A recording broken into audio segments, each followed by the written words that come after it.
Hello everyone, welcome to Saroj Mishra YouTube channel में। YouTube channel पर आप सभी का बहुत बहुत स्वागत है। आप सब तक एक नोटिफिकेशन पहुंच गई होगी। चलिए डिस्कस कर लेते हैं उस नोटिफिकेशन के बारे में। Army welfare education society, army public schools all over India, उसके जो कई सारे मल्टीपल ब्रांचेज हैं स्कूल के, आर्मी पब्लिक स्कूल के।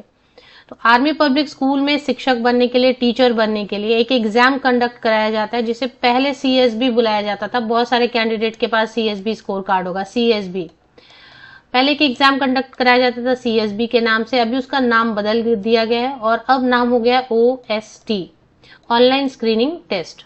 तो ये एग्जाम साल में एक बार कंडक्ट कराया जाता है आर्मी वेलफेयर एजुकेशन सोसाइटी की तरफ से, और इसी के अंतर्गत आर्मी पब्लिक स्कूल्स चलाए जाते हैं। देश भर में मल्टीपल ब्रांचेस हैं स्कूल के।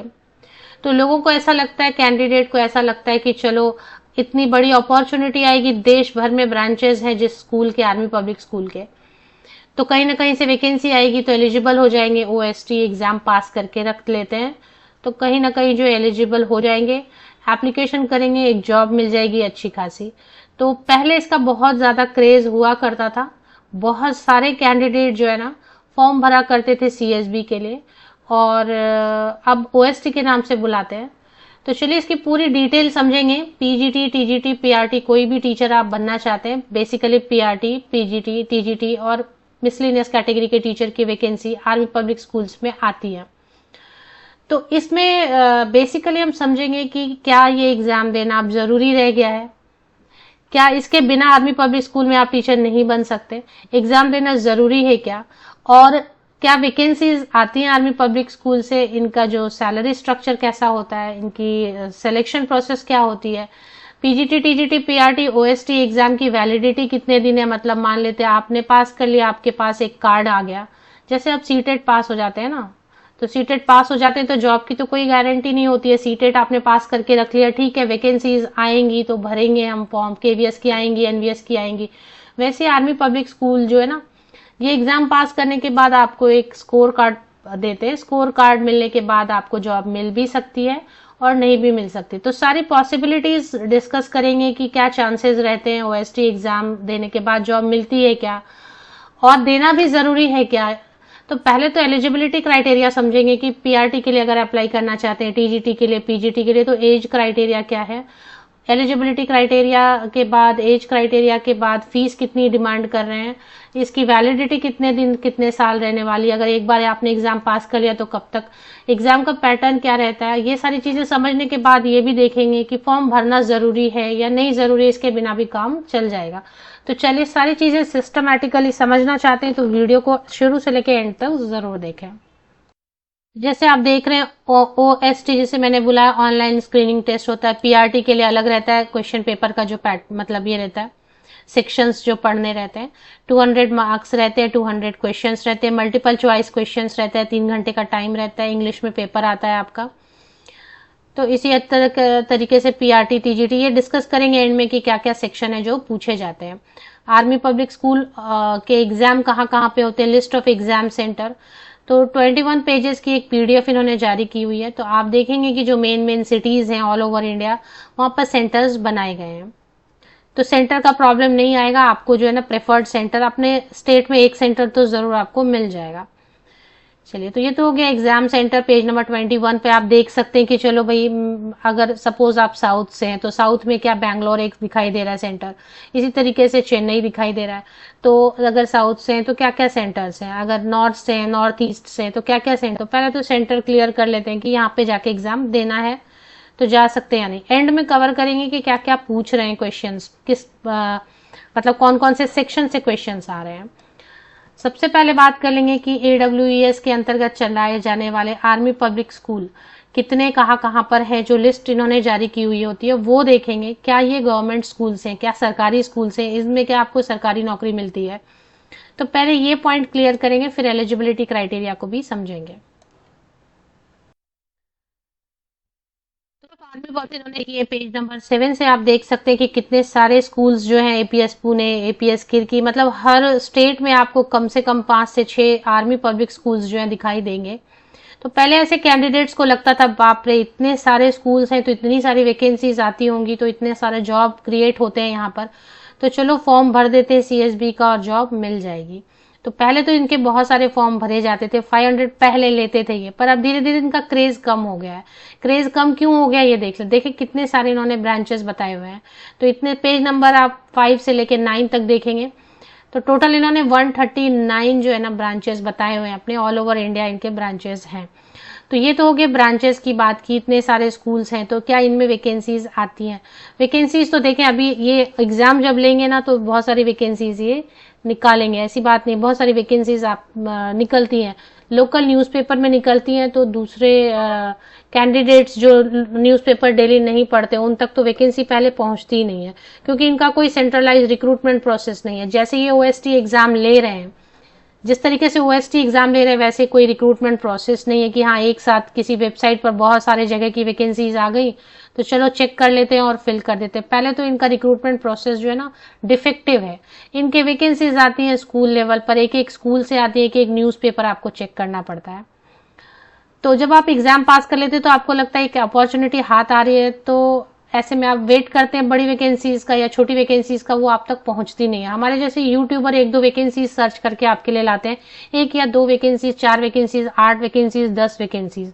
जहां लाखों स्टूडेंट फॉर्म भर रहे हैं वहां पे 10-12 वैकेंसीज यूट्यूबर्स लेके, जो को न्यूज़पेपर पढ़ के लेके आते हैं, आप तक वैसे पहुंचता नहीं है, क्योंकि एक छोटे से कॉर्नर में न्यूज़पेपर भी जो पढ़ते हैं वो एक छोटे से कॉर्नर में एक छोटा सा एडवर्टीजमेंट होता है। तो पहली चीज तो ना एडवर्टीजमेंट आप तक पहुंचती ही नहीं है। तो ये एक रीजन होता है कि अब क्रेज कम हो गया, लोगों तक एडवर्टीजमेंट पहुंचती नहीं, लोगों को पता ही नहीं चलता वैकेंसी कहाँ आई है, नहीं आई है, भरना है नहीं भरना है। दूसरा क्या होता है कि ये गवर्नमेंट स्कूल नहीं है, ये सरकारी स्कूल बिल्कुल भी नहीं है। अगर कोई ऐसा समझते कि आर्मी वर्ड लिखा है तो ये आर्मी का है और सरकारी स्कूल है, तो ये सबसे बड़ी जो है ना आपके दिमाग में एक गलतफहमी है। ये बिल्कुल भी सरकारी स्कूल नहीं है, ये प्राइवेट स्कूल है। प्राइवेट स्कूल आर्मी इसलिए वर्ड यूज किया है क्योंकि आर्मी ऑफिसर्स ही रन करते हैं, जगह जगह के आर्मी ऑफिसर्स रन करते हैं, क्योंकि उनके बच्चे पढ़ते हैं तो उनको एक बहुत ही सेफ और डिसिप्लिन्ड एनवायरनमेंट चाहिए अपने बच्चों को पढ़ाने के लिए। इसलिए उन्होंने दूसरे प्राइवेट स्कूल्स में अपने बच्चों को भेजने से अच्छा समझा कि जो स्टाफ मेंबर है उन्होंने ही अपना खुद का जो है यूनिट स्टैब्लिश कर दिया स्कूल्स का, और ये पूरे देश भर में चल गया। तो इनका पूरा जो है अपना एक ये है, सारे आर्मी ऑफिसर्स रन करते हैं, बिल्कुल प्राइवेट स्कूल है। कभी कभी पे स्केल दे देते हैं पर ये गवर्नमेंट का कोई रूल फॉलो नहीं करेंगे, क्योंकि ये गवर्नमेंट है ही नहीं ऑर्गेनाइजेशन। तो गवर्नमेंट का इनको जो मूड में आता है वो सैलरी ऑफर करते हैं। सैलरी बहुत खराब नहीं देते, ठीक है, सैलरी कहीं तो 50 भी दे देते हैं, कहीं 35 भी देते हैं, मिनिमम 35 तो जरूर देते हैं। तो ये तो ना तो सरकारी है, ना तो इनकी एडवर्टीजमेंट आप तक पहुंचती है, और इनका जो रिक्रूटमेंट प्रोसेस है वो बिल्कुल पता नहीं चलता है। क्योंकि सपोज आपको एक एडवर्टीजमेंट मिली और आपने अप्लाई कर दिया, अप्लाई करने के बाद जैसे कहते हैं ना कि पतंग उड़ रही थी हवा में और कट के पता नहीं कहाँ चली गई, तो वैसी फॉर्म तो हम भर देते हैं, फिर पता नहीं उसका क्या होता है। फॉर्म भरने के बाद कोई भी कम्युनिकेशन नहीं होता है, कोई कुछ कम्युनिकेट नहीं करते हैं ये कैंडिडेट के साथ। तो जिनको शॉर्टलिस्ट करते हैं मुझे लगता है बहुत कम ही कैंडिडेट शॉर्टलिस्ट होते हैं। इनका जो पूरा एनवायरनमेंट है, स्कूल है, बहुत अच्छा है, सेटअप अच्छा है, काफी अच्छा है। सैलरी 35,000 प्लस देते हैं, रेसिडेंस घर नहीं देते हैं, कोई घर वर कुछ नहीं देते हैं, बस हाथ में आपको देंगे फिक्स सैलरी 35,000 देना है तो 35 देंगे, कहीं 40 भी दे देते हैं, कहीं 50 भी, मैक्सिमम 50 तक देते हैं, 47-50 तक मैक्सिमम देते हैं, 35 से स्टार्ट करके, 32-35 से स्टार्ट करके। तो ये इनका रहता है। परमानेंट वैकेंसीज बोलते हैं, लेकिन परमानेंट क्या रहता है, प्राइवेट स्कूल में क्या परमानेंट रहता है, उनका जिस दिन दिमाग खराब होगा कि भाई नहीं रखना इस एम्प्लॉय को, तो परमानेंट बोलने की चीज होती है, प्राइवेट में परमानेंट कुछ भी नहीं होता है। जब भी उनको लगेगा कि यहाँ गलत जा रहा है, अच्छा नहीं जा रहा है, सही नहीं लग रहा है, तो वो टर्मिनेट कर देंगे। क्या परमानेंट बोलने का मतलब है ठीक है, जब तक आप काम करेंगे तब तक आपको थोड़ा बेहतर जो है ना अलाउंसेस वगैरह 1-2 मिल जाते हैं, गवर्नमेंट के अलाउंसेस ये नहीं देंगे। तो चलिए मैंने ये आपको बता दिया बहुत सारी चीजें कि ये गवर्नमेंट का नहीं है इसमें फॉर्म। दूसरी एक और चीज है कि पहले इसका बहुत क्रेज था, तो बहुत सारे कैंडिडेट फॉर्म भरते थे, तो ये हर साल लेते थे और ऐसा बताते थे कि हमारे स्कूल में अप्लाई करने के लिए आपके पास वो स्कोर कार्ड होना ही चाहिए। लेकिन अब उन्होंने इस कंडीशन को रिलैक्स कर दिया है, अब इस कंडीशन को रिलैक्स कर दिया है, अब ये मैंडेटरी नहीं रह गया है। सबसे पहले एक चीज मैं बता दूं, अगर आपने एग्जाम दे दिया, स्कोर कार्ड आपके पास आ गया, तो ये वैलिड रहेगा, पूरी जिंदगी आप इसको यूज कर सकते हैं, वैलिडिटी में कोई प्रॉब्लम नहीं है, हमेशा आप वैलिड रहेगा। क्योंकि अभी धीरे धीरे इनके भाव नीचे आते जा रहे हैं। पहले बहुत भाव बढ़ा हुआ था, बहुत कैंडिडेट भरते थे, उनको लगता था बहुत वैकेंसीज आएंगी, पर धीरे धीरे कैंडिडेट को समझा वैकेंसीज आती नहीं है, मिलती नहीं है, मिल भी गई तो सिलेक्शन होता नहीं है, तो इसलिए अब कोई फॉर्म भरता ही नहीं है, बहुत कम लोग भरते हैं। अब इसमें जो है ना, अब इन्होंने क्या कर दिया, इनका भाव और नीचे उतर गया, तो भाव नीचे उतरने से क्या हो गया कि इन्होंने लाइफ टाइम वैलिडिटी तो दे ही दी है, साथ ही साथ ये बोला कि अब शिक्षक बनने के लिए जब आप फॉर्म भरेंगे, इंटरव्यू में अपियर होंगे, तो आपके पास ऑनलाइन स्क्रीनिंग टेस्ट नहीं भी है, नॉट मैंडेट, तो भी चलेगा। अब जो है ना, शिक्षक भर्तियां जो होंगी उस समय आप जब फॉर्म भरेंगे, 200, 250, 300 फॉर्म की फीस लेने लगे हैं इंडिविजुअल स्कूल में फॉर्म भरने के लिए, तो अब ये ऑनलाइन स्क्रीनिंग टेस्ट नहीं भी पास किया है तो भी चलेगा, तब भी आप फॉर्म भर सकते हैं। कहीं से वैकेंसी आई ना, परमानेंट या फिक्स टर्म, एडहॉक, कॉन्ट्रैक्ट, कुछ भी आया तो आप बिना इसके ओएसटी के भी फॉर्म भर सकते हैं। तो जब इसके बिना फॉर्म भर सकते हैं तो लोग भरना पसंद इतना नहीं करते। फिर भी कुछ कैंडिडेट को लगता है ठीक है, एक चांस रहेगा, एक अपॉर्चुनिटी तो बनी रहेगी, फॉर्म भर देते, एग्जाम दे देते, पास हो गए तो एक स्कोर कार्ड रहेगा, तो भर सकते हैं। चलिए, तो अभी मान लेते हैं आपके पास ओएसटी नहीं है, तब भी आप शिक्षक बन सकते हैं। 2 साल या 3 साल का आपको टाइम दिया जाएगा, उसके अंदर आपको ओएसटी पास करना होगा। तो अभी शिक्षक बनने के लिए मैंडेटरी बिल्कुल नहीं रह गया ओएसटी। तो अब इसमें शिक्षक बनने का एक ही प्रोसेस है, इंटरव्यू दीजिए और शिक्षक बन जाइए, बाद में ओएसटी आप पास कर सकते हैं टीचर बनने के बाद। चलिए, अभी इसमें जो ना सब क्या क्वालिफिकेशन मांग रहे हैं, पीजीटी के लिए अगर आप सब्जेक्ट भी देखेंगे हम क्या क्या सब्जेक्ट है।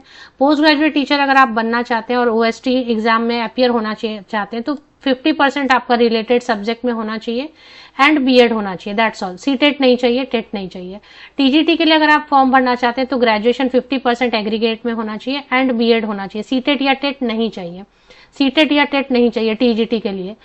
पीआरटी के लिए भी ग्रेजुएशन चाहिए, 50% एग्रीगेट में चाहिए, और इसके बाद 2 साल वाला डीएलएड, 2 ईयर वाला डीएलएड है या बीएलएड है तब भी आप अप्लाई कर सकते हैं। जो बीएड वाले कैंडिडेट हैं वो भी पीआरटी के लिए अप्लाई कर सकते हैं। डीएलएड, बीएलएड और बीएड सभी अप्लाई कर सकते हैं पीआरटी के लिए, लेकिन बीएड वालों को 6 मंथ्स का ब्रिज कोर्स जो है करना पड़ेगा।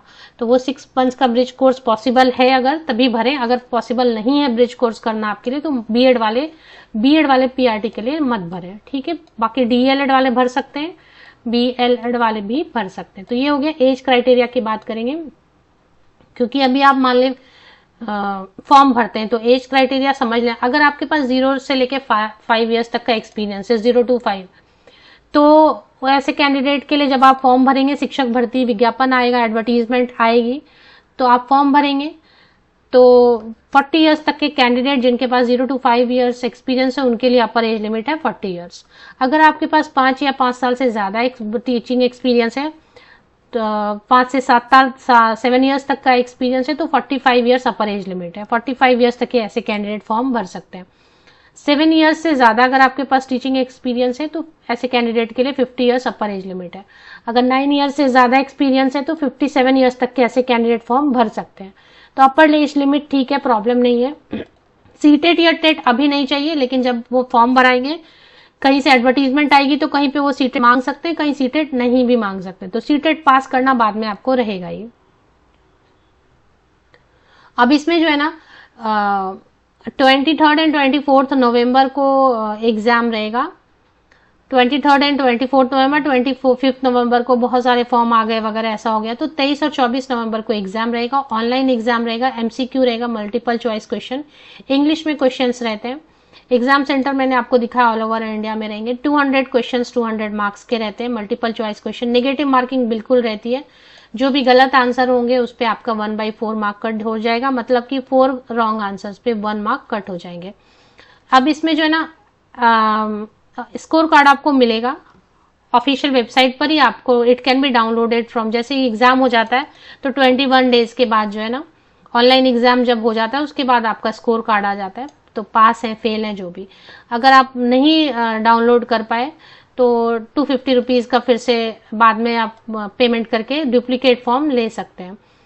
अब इसमें जो है ना ऑनलाइन रजिस्ट्रेशन शुरू हो चुकी है, 10 सितंबर से ही शुरू हो चुकी है। 20 सितंबर से लेके 25 अक्टूबर तक आप ऑनलाइन एप्लीकेशन कर सकते हैं। 10 सितंबर से लेके 25 अक्टूबर तक आप ऑनलाइन एप्लीकेशन कर सकते हैं। फॉर्म जो आप भरेंगे, recent photograph, signature proof, date of birth proof, ये सब होना चाहिए आपके पास। सब्जेक्ट की लिस्ट देखेंगे कि subject admit cards will be available online and the admit card should be ड्यूज for gaining entry to exam centre, candidates are advise to read instructions appended to the admit card. Admit card में जो लिखा रहेगा ठीक से पढ़ना है आपको। रजिस्ट्रेशन इंपॉर्टेंट डेट अगर आप देखना चाहते हैं पेज नंबर 5 पे चले आइए। 10 सितंबर से लेकर 25 अक्टूबर तक ऑनलाइन रजिस्ट्रेशन कर सकते हैं। 12 नवंबर को एडमिट कार्ड आ जाएगा AWES की ऑफिशियल वेबसाइट पे। एग्जाम 23 एंड 24 नवंबर को हो सकता है, 25 को भी हो सकता है, उन्होंने एक डेट रिजर्व में रखा है। और रिजल्ट पब्लिश हो जाएगा 10 दिसंबर को। फीस की डिटेल भी समझेंगे, पहले जो सब्जेक्ट्स है ना वो देख लेते हैं। ऑनलाइन फॉर्म भरना है, फीस भी देखेंगे, सब्जेक्ट कौन कौन सा है। लिस्ट तो मैंने आपको स्कूल की दिखा दी है, बहुत सारे स्कूल हैं इनके। चलिए अब जो सब्जेक्ट है जिनमें PGT आप टीचर बन सकते हैं, फॉर्म भर सकते हैं OST के लिए, और जो वैकेंसीज आती हैं स्कूल लेवल पर, accountancy, biology, biotechnology, business studies, chemistry, computer science, economics, English core, fine art, geography, Hindi, history, home science, informatics practice, mathematics, physical education, physics, political science, psychology. तो ये पोस्ट ग्रेजुएट टीचर के लिए subjects हैं जिनमें आप OST के लिए form भर सकते हैं। अगर इसमें रिलेटेड सब्जेक्ट में आपका 50% या अब मार्क्स से मास्टर डिग्री प्लस BEd है तो। TGT में computer science, English, Hindi, maths, physical education, Sanskrit, science and SST है। इसमें ग्रेजुएशन में एग्रीगेट में आपका 50% या अब मार्क्स होना चाहिए एंड BEd होना चाहिए। PRT में तो एक फिजिकल एजुकेशन रहेगा और बाकी जनरल जिसे आप बोलते हैं PRT जनरल। तो किसी भी सब्जेक्ट से आप ग्रेजुएट हैं 50% या अब मार्क्स के साथ, एंड DLEd या BLEd है या BEd है तो आप अप्लाई कर सकते हैं। सीटेट टेट की कोई जरूरत इसमें नहीं होती है। तो ये तो हो गई बात, फीस की डिटेल समझेंगे। फीस ये जो मांग रहे हैं फिलहाल, आपको गूगल पे कुछ इसके क्वेश्चन पेपर भी डिस्कस कर लेते हैं। एग्जाम फी जो है 385 रुपीज है, 385 रुपया जो है ना फॉर्म फी है इसका, मस्ट बी पेड ऑनलाइन। जब रजिस्टर करेंगे तब वहीं से ऑनलाइन पेमेंट आप कर सकते हैं। तो ये चीज हो गई। और इसके बाद जो है ना एक बार एग्जाम का जो इनका क्या क्या पूछ रहे हैं PGT, TGT, PRT के लिए वो देखेंगे।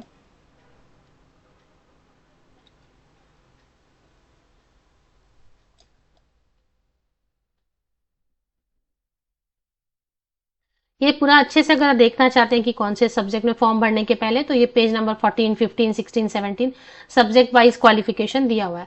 चलिए अभी चले आते हैं PRT के लिए क्या पूछ रहे हैं। तो PRT के लिए 200 मार्क्स रहेंगे, 200 क्वेश्चन रहेंगे, मतलब ईच क्वेश्चन 1 मार्क, हर प्रश्न के लिए 1 मार्क रहेगा। मल्टीपल चॉइस वस्तुनिष्ठ प्रश्न रहेगा, कंप्यूटर पे रहेगा। 3 घंटे का आपको टाइम दिया जाएगा। इंग्लिश में क्वेश्चन पेपर रहेंगे। पहला GK एंड करंट अफेयर रहेगा, पेज नंबर 18 पे आप चेक कर सकते हैं। सेक्शन B में रहेगा pedagogy, curriculum and education policy. Section C में रहेगा एकेडमिक प्रोफिशिएंसी। ठीक से आप देख ले, सब बताया है, NCERT से पढ़ ले, इससे पढ़ ले, उससे पढ़ ले, सब में NCERT मोस्टली बताया हुआ इन्होंने। Online screening test train graduate teacher के लिए 200 मार्क्स, 200 क्वेश्चन, नेगेटिव मार्किंग रहेगी सब में। 3 आवर्स मल्टीपल चॉइस क्वेश्चन। अब इसमें जो है basic GK and current affair रहेगा, pedagogy, curriculum and education policy matters, academic proficiency. इसमें भी इन्होंने बताया कि इसका जो NCERT से पढ़ लें, उसका NCERT से पढ़ लें। पोस्ट ग्रेजुएट टीचर के लिए 200 question, 200 marks, multiple choice question, 3 hours, negative marking yes, 1/4 mark, basic GK and current affair, pedagogy, curriculum, education policy matter, academic proficiency, ये सब क्वेश्चंस रहने वाले हैं। एग्जाम सेंटर पेज नंबर 21 पे। चलिए चले आते हैं आर्मी वेलफेयर एजुकेशन सोसाइटी की ऑफिशियल वेबसाइट। यहाँ पर आपको पहले आना है और यहीं पर आप देखेंगे सबसे नीचे जो है ना, आप राइट साइड में देखें, मैं आपको हाईलाइट करके बताइए, देखें यहाँ पे। तो यहाँ पर क्या दिया इन्होंने, registration started and general instruction, ये 2 दिया हुआ है। यहीं पे आपको ऑनलाइन एप्लीकेशन की लिंक भी जो है ना मिल जाएगी, देख लेते हैं। तो ये पेज है, यहाँ से आपको मिल जाएगी। देखिए इस पे क्लिक करेंगे, रजिस्ट्रेशन स्टार्टेड, यहाँ पर आप क्लिक करेंगे रजिस्ट्रेशन स्टार्टेड, तो इससे जो है ना आपका रजिस्ट्रेशन स्टार्ट हो जाएगा। यहाँ पे रजिस्टर आ रहा है, रजिस्टर कर सकते हैं आप, लॉगिन कर सकते हैं। पहले तो रजिस्टर करेंगे, फिर लॉगिन करके अप्लाई कर सकते हैं, जनरल इंस्ट्रक्शन इससे पढ़ सकते हैं। मैंने काफी चीजें आपको एक्सप्लेन कर दी ऑफिशियल वेबसाइट की लिंक के लिए। वीडियो के डिस्क्रिप्शन बॉक्स को नीचे तक स्क्रॉल डाउन कर लें, ये लिंक है ऑफिशियल वेबसाइट AWES की, इस पे आपको चले आना है, नीचे थोड़ा स्क्रॉल करना है और ऑनलाइन स्क्रीनिंग टेस्ट इस पे क्लिक करेंगे। जैसे ही आप, फिर से रिपीट कर देती हूँ, ये वाले सेक्शन पे आपको देखना है, जनरल इंस्ट्रक्शन यहाँ भी पढ़ सकते हैं और इस पे आप क्लिक करेंगे तो लिंक आ जाएगी अप्लाई करने के लिए, एडवर्टीजमेंट भी देख सकते हैं, सारी चीजें देख सकते हैं।